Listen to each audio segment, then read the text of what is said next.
rSlashconfidentlyincorrect. Unless you fly a plane into a building, it's not terrorism. Goebbels 101. Tucker Carlson claims the Great Replacement theory is coming from the left. So let me get this straight. We have, most likely, hours of video that shows that Fricker Carlson is talking about this, showing he is sowing the seeds of this in others' minds. The Buffalo Shooters manifesto comes out and it echoes exactly what Fricker said, and now he is saying not only does he not know what this is, but it's coming from the left. Wow, how shameless can you be? He's not a guy with opinions. He's a business. There are people who do the research, people who write his talking points, coaches, marketers, and hosts of others. He says what he is paid to say based on a bunch of metrics. The fact that this very thread exists is probably considered a success by his team. Oh, I know all this. I know he is a tool. It just brings me great joy to point out how he makes no sense. Feels good, ya know? Carlson is a business of making money from the far-right fake news, including Putin's. I could never figure out how Carlson became a Putin ally, but I think I just found out how. The Daily Caller is a Russian fake news site posing as a US right-wing site. I just read that Carlson was the originator of Daily Caller, so he must have gotten financing from Putin, likely through a straw man or offshore shell company to disguise the source. So if Carlson made millions off that plus more millions being featured on Russian TV every night, and maybe is compromised too, Matt Gaetz with his Russian hooker parties seems to have outed Carlson for some kind of connection to those, then lo and behold, Carlson becomes the #1 parroter of Putin fake news in the US and another useful idiot of the Kremlin.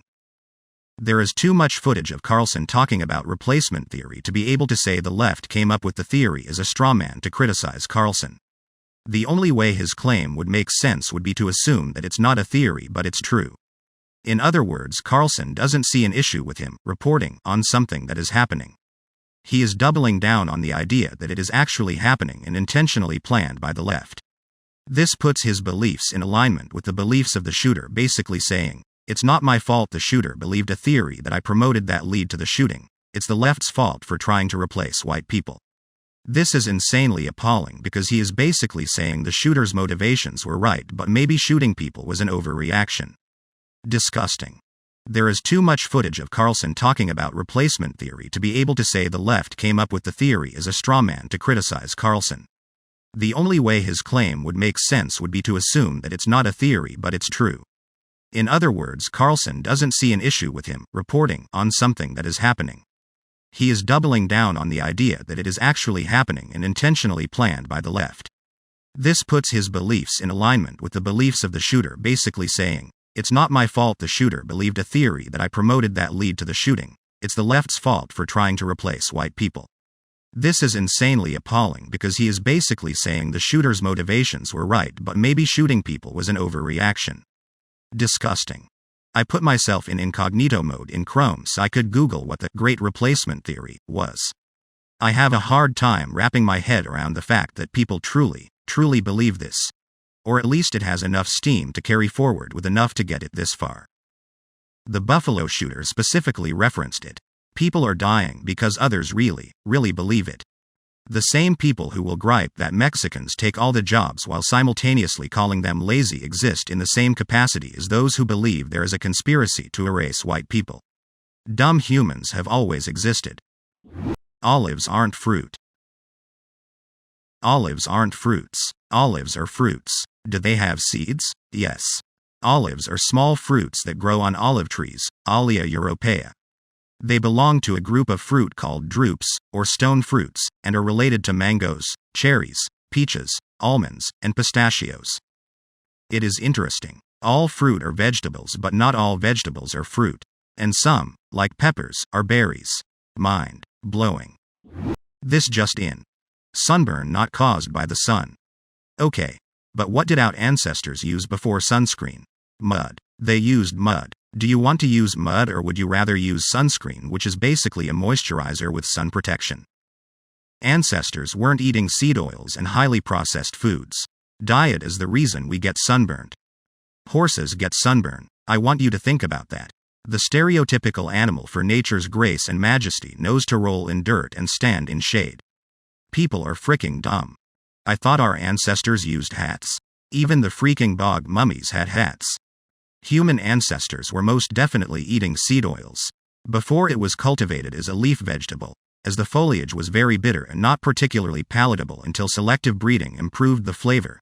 The Egyptians made oil from wild lettuce seed for cooking and medicinal purposes. They're right, you are what you eat. So it follows, if you eat fried chicken your skin will get fried. Just in case. Pick and choose your book. The Word of God makes the devil scream.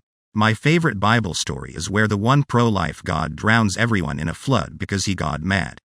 My favorite part is when a guy said he sacrificed himself for us but could only stay dead for 3 days. My favorite pro-life God story is the time he kills the firstborn of every Egyptian family instead of just ending slavery. My favorite pro-life God story is when he tells Abraham to kill his own son to prove how much Abraham really loves God. Good times. My favorite pro-life God story is when God actually explains to the Israelites how to perform abortions. Really fun times. My favorite pro-life God story is about how he sent Joshua to murder specifically women and children and commit the total genocide of the Canaanites. And that one time he got Moses to kill children and women but kidnap the virgins for themselves, them being the sons of Israel. Moses just cherished peace with all his heart. He didn't care how many men, women, and children he had to kill to get it. Just to be clear, Numbers 5 absolutely does not condone abortion on the basis of, I feel like not having a kid. It's a ritual for when the husband thinks the wife has been screwing around but can't prove it. She drinks poison and supposedly only miscarries if the baby isn't her husband's. Just thought I'd throw that detail out there for anyone who doesn't feel like research and would instead like to take the word of a random internet stranger. Edit. Someone pointed out it's not poison. It's water mixed with dust off the floor. Gross, but not poisonous. I hope this taught you a valuable lesson about taking the word of a random internet stranger. Gonna be honest, I don't get how much that changes things.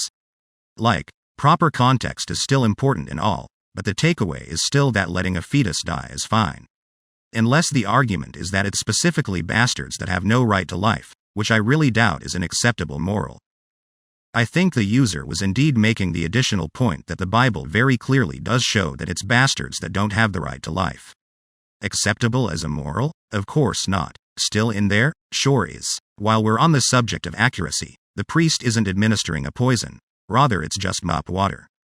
Really. Through his actions, with God's help, he is supposed to make it a cursed test that causes unborn bastard children to be aborted, via floor water and a scroll that says as much. Having read the passage, it really struck me more as punishing the mother than performing an abortion. Now, I'm sure whatever they were doing would have done that as a side effect, to be fair. So the real takeaway is that women are property, not that bastards should die, though we don't care if they do, of course. The Bible is just full of unacceptable morals. But the right of the firstborn, and inheritance in general, was important under Old Testament law, so it's definitely possible abortion is only allowed under this circumstance. The Bible does place value on the unborn, seen in Exodus chapter 21, where if 2 men are fighting, injure a pregnant woman, and cause a miscarriage, the woman's husband can place any punishment on the man who caused it that he sees fit. Those 2 bits of context together make me think abortion wouldn't be allowed under most circumstances. Not that a book from thousands of years ago should be informing our laws today. That is a different, shorter answer, consisting of just one word: no. God be like, I sent my only son to die for your sins so you don't have to give sacrifices or go to hell anymore.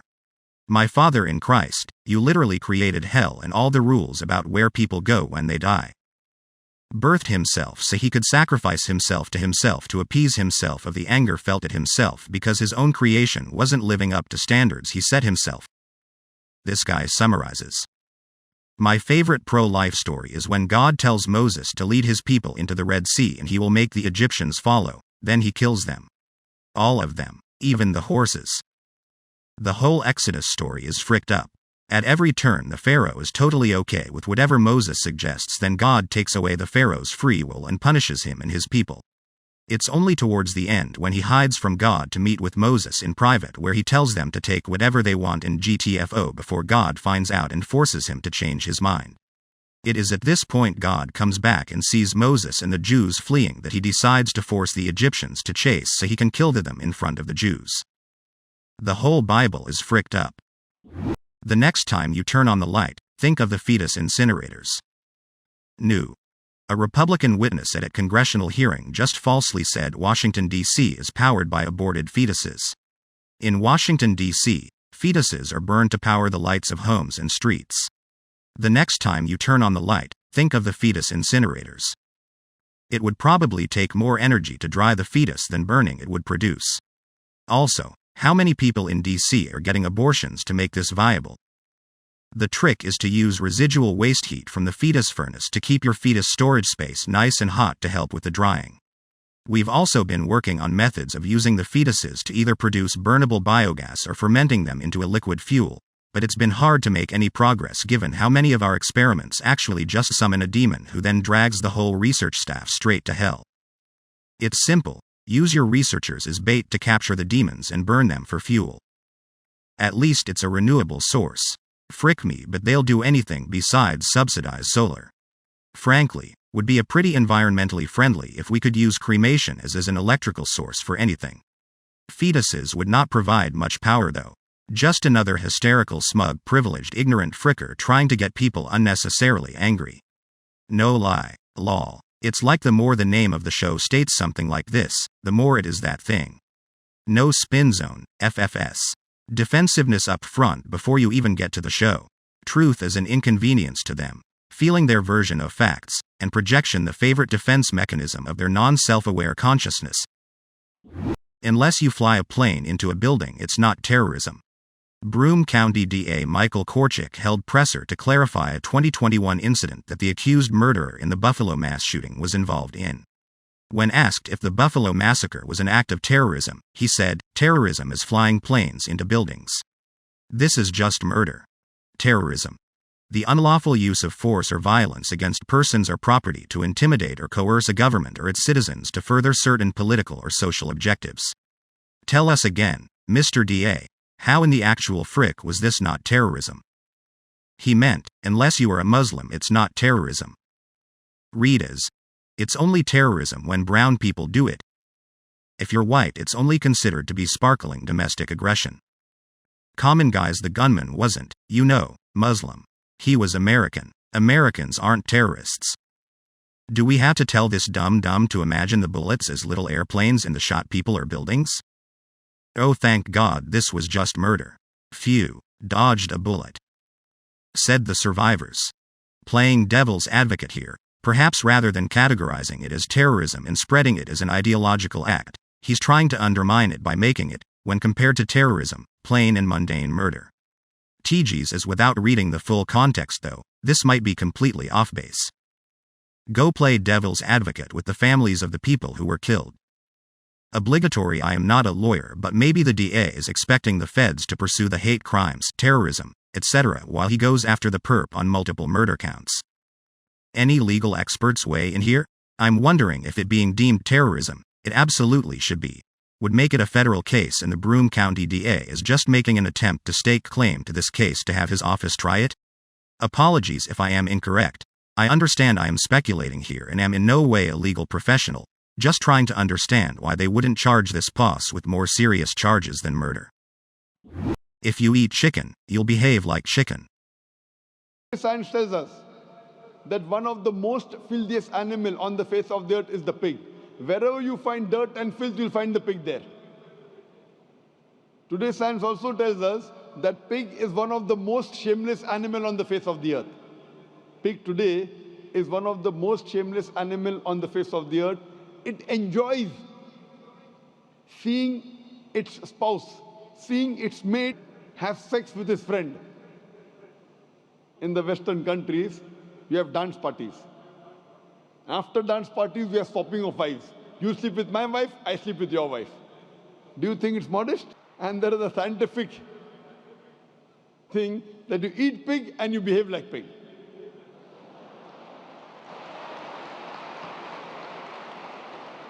Hope this answers the question, sister. I infer from this he eats shit. I mean, during COVID we saw people in India using cow shit as a cure-all. So not impossible lol. Yeah. I would further analyze the shit he eats as coming from bats, bulls and horses. Dick. This is no different from watching some American megachurch rail against homosexuality. It's a large group of ignorant religious people who are already inclined to believe stupid things or they wouldn't be in that room in the first place. I'm unsurprised that they applaud the idiocy. Just like I'm not shocked that Donald Trump gets applause at Trump rallies. This is their audience. Oh, it's all the same tears of joy people using religion as a way to gain money and power, all 100% corrupt. He makes sweeping comments about Western society that gets in fricking applause for this bullshit. Sort your own house out before shitting all over everyone else's. It looks like those women thought he was taking rubbish but had to clap to save face. ISIS has proved him wrong. They have had sex with every possible animals in the desert out of desperation, children, elderly, someone else's wives, someone else's daughters, someone else's friends in the name of religion. Wonder which filthy animal did they consume that they themselves behaved like animals. And he is talking about wife swapping. Bloody hypocrite. You forgot the most important one, bruh, with each other. Damn man, I can't even recognize Sacha Baron Cohen, such a good costume. Once again, fundamentalism is thoughtlessness. If you were to think for a moment, you would say, science tells us the pig is the filthiest and dirtiest animal? Science tells us the pig is the most shameless animals? Science tells us you eat pig and you act like pig? Where does science say this? I would like to read that peer-reviewed article. Savage kid debunks moon landing.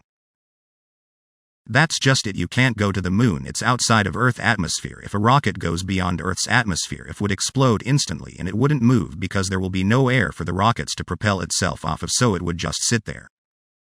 In the 19th century it was believed the Earth could only be a few million years old at most, because otherwise even if the sun was pure coal it would have burned out. Admittedly, this was before they had any but the most basic idea of atoms, let alone solar fusion, so it's an understandable mistake. Yay, but not understanding how something works and saying, it's a conspiracy, all scientists are wrong, are different things lol. I remember the comment saying something like the scientist should learn the basics again because fire in space is impossible. Could be bait, satire, I know. But it's not far as when my uncle told me I'm stupid for believing in gravity. These people are really something. Someone tell me again why everyone supposedly deserves to be heard equally. Not everyone deserves to be heard equally, and I doubt anyone says it meaning what I think you mean. People don't deserve to be suppressed or silenced for being less worth listening to. It cannot be assumed that anything you're allowed to hear is the utmost authority on the topic being discussed. Work out for yourself who to ignore. It is literally 1 atmosphere difference. It wouldn't blow up because we can handle a 1 atmosphere pressure difference, otherwise submarines would not be a thing. Or pressure cookers or autoclaves or diving air tanks or gas bottles or even those little CO2 cylinders for making soda water. A fun story. When Robert Goddard was developing his first liquid rockets, the New York Times said it was impossible and made this same mistake. They corrected it when Apollo 11 launched. AIDS.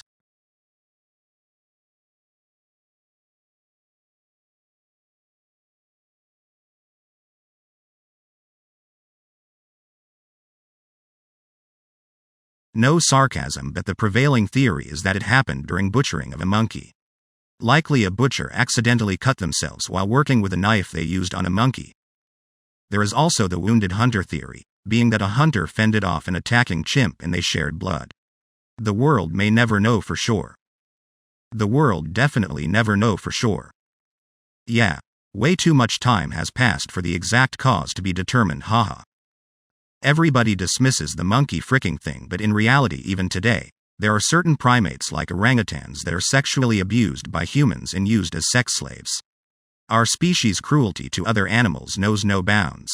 Between the horrific cruelty humans inflict on primates like this and documented behaviors of primates like bonobos that use sex in basically every interaction, it starts to look a lot more likely than people give it credit. This isn't to discount other probable theories like the transmission through butchery accidents, but it shouldn't be scoffed at nearly as much. That's gross, but the most likely thing is that the monkeys that it came from were hunted and butchered commonly as bushmeat. A hunter coming in contact with infected body fluid is the most likely cause. The highest probability is that it's down to the bushmeat trade, as is often the case with zoonotic diseases. Bushmeat hunters love pounding dead animals before they sell them at market. The truth with a little comedy tossed in for good measure. Don't be so racist. Here in the good old US of A, we too love pounding our meat before selling it. Why else would they call it a quarter pounder? Quarter pounder makes it sound like you just like fricking loose change. It was poachers, preparing meat from a chimpanzee to eat. They cut themselves by accident and got chimpanzee blood in their wound. Pretty much like that dentist that got it while working on a patient that had HIV back when they didn't even have a clue what exactly it was they were dealing with. I think that was 1984. Anyways, it's crazy how they immediately thought someone had sex with a chimpanzee, when it could have been something as simple as getting bitten by one. Cutting up monkey meat and slicing his finger. That's at least the excuse I would have given to, right? Not monkey, chimpanzee. They carry HIV but aren't affected by them, and the thing about the poachers was actually the conclusion the WHO arrived at after an investigation. It took a while for them to trace it all the way to that. They found what they believed to have been patient zero.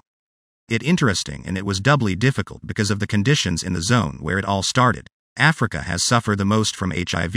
It spread like wildfire there. Anyways, the information is there if you look for it. We're infected by SIV-SMM by sooty mangabes which lead to HIV too. And SIV-CPZ from chemos leading to HIV-1. They can be infected with HIV, but it wouldn't cause the same illness as it does in us. So it wouldn't have become HIV until it infected a human and mutated to be optimized for us. So one strain came from a monkey and the other from a chimp. Apparently HIV-2 hasn't really made it out of Africa though, which is probably why it's not mentioned in the report you're referring to. I learned this stuff in virology class, and one crazy, read as most fricked up thing about HIV is that the mutations branch like crazy. Every time a person's immune system gets a handle on the virus, it finds another way through. Obviously it's random chance, but it's damn good at rolling the dice. Wouldn't it make more sense that someone just ate a monkey? It's assumed to have crossed while an animal was being butchered. Viruses have a hard time surviving stomach acid. Most viruses spread via respiratory or blood to blood. Bacteria, however, have a frickin' vacation in your stomach. Cutting yourself. Blood splashing into your mouth, nose, or eyes. Improper hand washing after butchering the animal. Or just not considering that the wound on your hand wasn't fully healed before going at the animal. Lots of different ways it could have happened. Most likely is just cutting your hand with the knife you were using to cut the meat. Happens all the time. Why assume a ridiculous sexual story when there are several possible perfectly normal explanations available? Because evangelicals are obsessed with sex. Yes, it's also a myth that is both homophobic and racist, so double points for team hate and fear. They didn't frick, they made love. There's a difference, you know. And now that monkeypox is spreading, we know this sick individual continues to frick mobkeys. Hitting a man isn't abuse now apparently.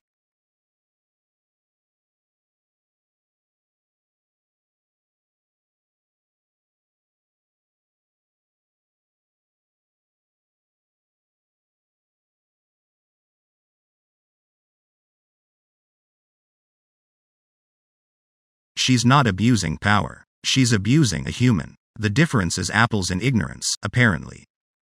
It's the same with racism and systemic racism with those folks. Not the same kind of people. They are the same in. You can only be racist if you have power. If you don't have power, you can never be racist. It's, for example, why Hoteps feel so comfortable to say the world has a Jew problem. It's a very ignorant and low level of intelligence view on very serious issues in the world.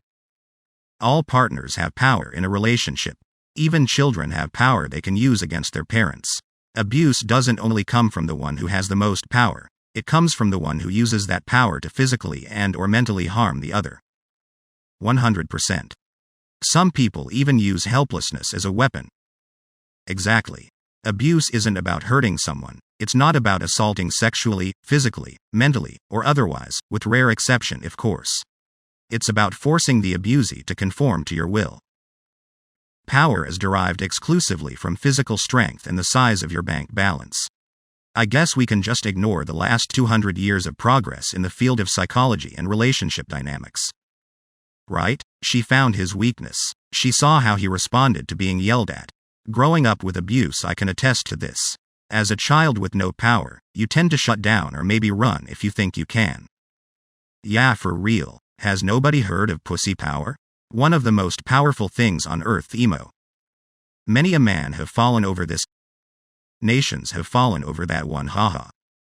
I-45F wrote a sociology paper in college about how the same study that proved a woman is abused every 15 seconds also proved that a man is abused every 14 seconds. This was in the 90s, but was likely higher due to shame, underreporting, or law enforcement not taking men seriously enough. The people who conducted the study received death threats against them and their families, from women enraged that they dared to say women are capable of violence. Men reporting abuse by male or female partners have no resources for help, and are often just referred to programs for abusive men. Media hypes up a woman beating a man as, "You go girl," so it's a double standard. The fun part was when I had to present a paper of my choosing to the women's studies in education class one was forced to take. I'm a strong damn feminist, but the professor was an outright man-hater, who insisted that all experiences with male educators must be negative. When I related positive experiences from some inspiring male teachers I had over the years, she said it couldn't be true. So I presented my sociology paper. It was not well received, but it was the last day of class, and I enjoyed it immensely. In seeing so many Twitter threads now claiming she did nothing wrong, and usually somewhere in their justification they say something about him being a white man, and I'm just like person facepalming. Apparently white men can't be abused because PP power dynamics? Yeah, that makes a good word salad. Send tweet. This line of thinking drives me nuts. Like, okay. Yes, there is a gender dynamic in the relationship. Yes, there is a significant age gap. Yes, he's one of the most famous people on the planet. All of these things contribute to the power balance in the relationship, no doubt. But even if he has more clout, is bigger, etc., that in no way means that she can't abuse him. People are hypocrites. When it comes to violence against women, people want to storm the barricades and crush skulls, but when it comes to violence against men, it's generally a bunch of radio static. I got a lifetime ban from a room here in Reddit for posting, "Equal rights means equal fights" under a post where some guy defended himself from a woman and then got jumped by a bunch of simps. If you are hearing this, please subscribe. I'll help you out with new videos.